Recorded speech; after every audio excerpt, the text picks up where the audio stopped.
This is a Scale Trains GE ET44AC or T4GVO. This is a Canadian National locomotive number 3008, but it has been repainted as part of the Canadian National's Heritage Series. And this is an Illinois Central 1990s black Death Star paint scheme. So I'll do a little talking while I unbox it here. This is only the second ScaleTrains.com locomotive that I have purchased, and part of the reason why is they don't really produce much in terms of Illinois Central, so haven't really gotten very many. Here's the owner's manual. We'll set that aside. We'll take a look at that here before too long. Plastic covering. It's packaged pretty similar to most locomotives that you're going to find on the market nowadays. It has an outer clamshell. We'll go ahead and slip this off. And it's in a blister pack. We'll get some of these styrofoam pieces taken off. There's a baggie with some extra parts in here. I'm not 100% sure what these are just yet, so we'll set those aside. Unconnect that. And, you know, again, very similar to most HO scale locomotives. Get it out of the clamshell. It has a little bit of plastic. It does have these covers for the trucks. We'll just slide those aside. And we have it out of the box. So I know I just unboxed this. I'm going to go into a little bit of the details of the locomotive here. But before I do that, I just want to do the sound check. I know this is what everybody sort of wants to see with these locomotives. So I'm going to go ahead and run through this real quick. I've got my test track out here. And then once I'm done with the sound test and a little bit of preliminary running, I'll do a little bit more in-depth of what the locomotive looks like.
So initial impressions right out of the box, this is, it's very heavy. It's a very heavy locomotive.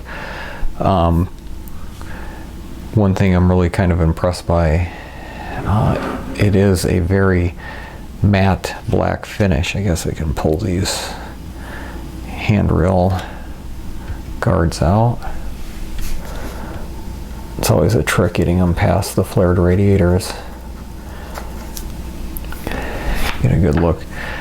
That's the fireman's side of the locomotive here. Just gonna do a quick turnaround and we'll grab the foam out of this side. So again, initial impressions, it's heavy. It's a very heavy locomotive weight-wise. The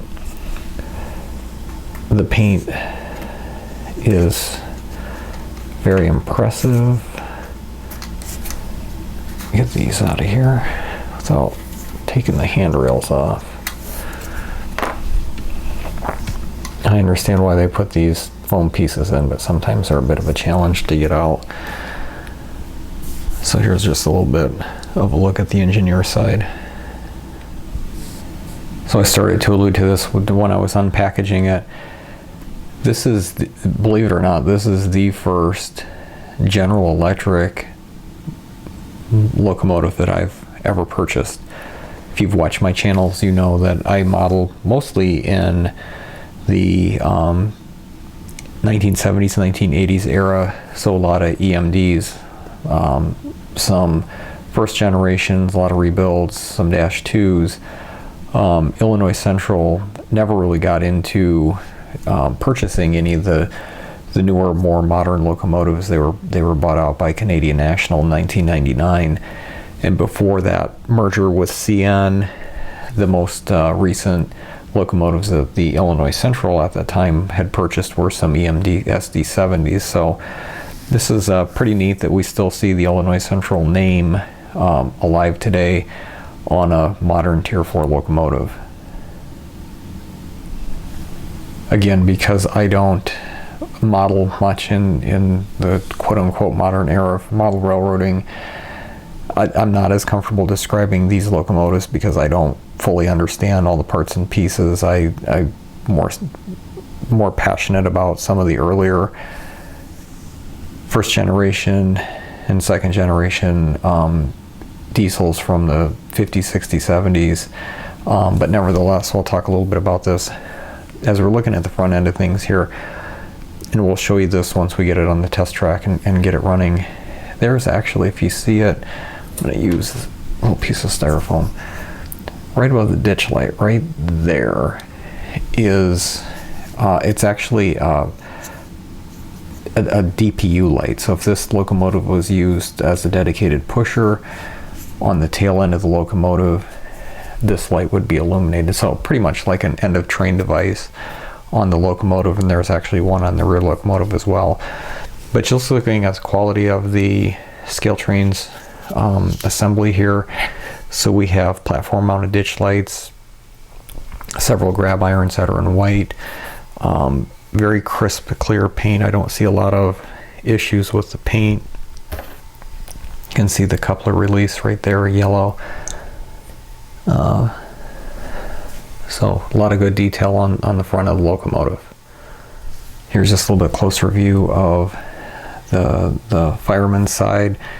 So you can see it does have the CN logo on here to recognize this as a heritage unit. The IPO 25, so this is the 25th anniversary of CN's initial public offering, or when the company went public as a publicly traded company. So that logo is on there as well, but that's the only CN marking on this particular unit.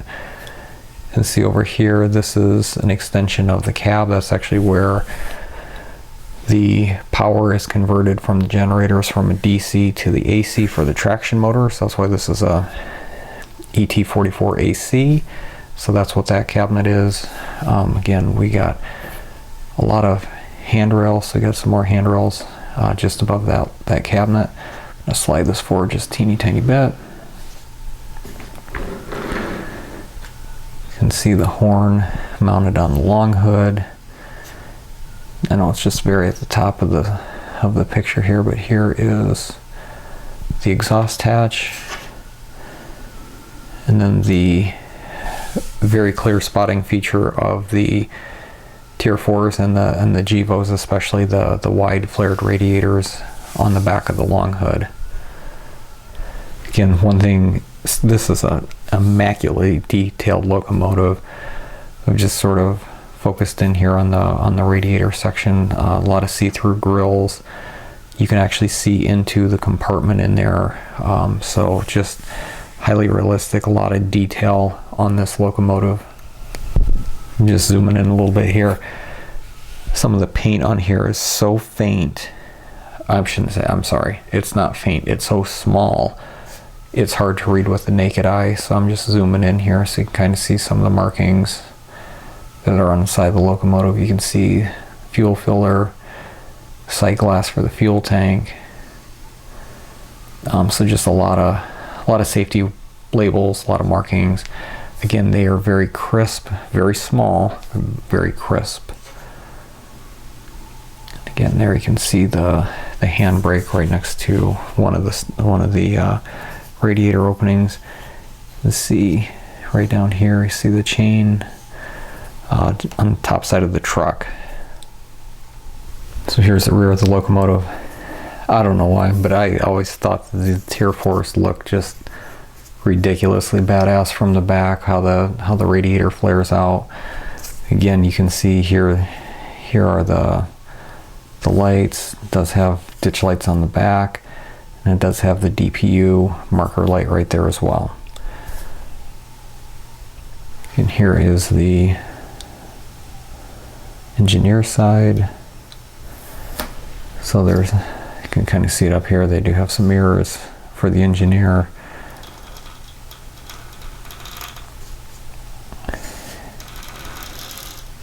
More side glass, fuel filler, air compressors.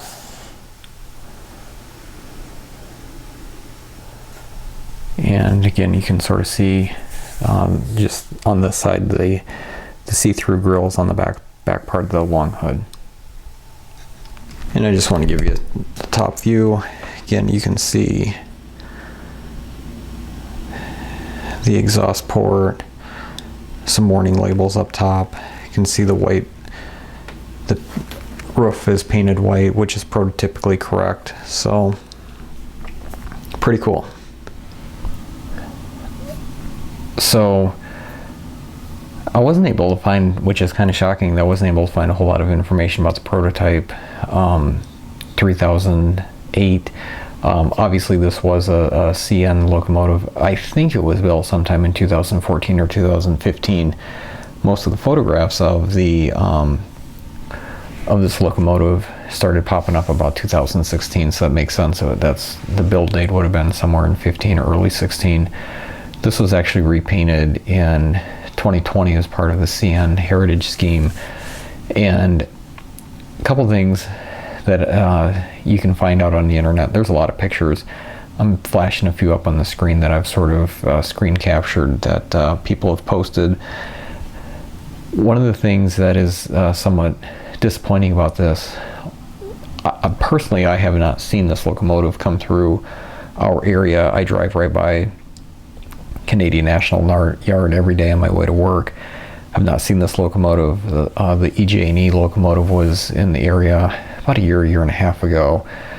Allegedly, this was in Waterloo. I didn't see it, so we'll see. Hopefully it makes its way back here. So this is kind of one of my, since there's only one of these in the United States, I sort of have a personal goal to find this at some point. So we'll see.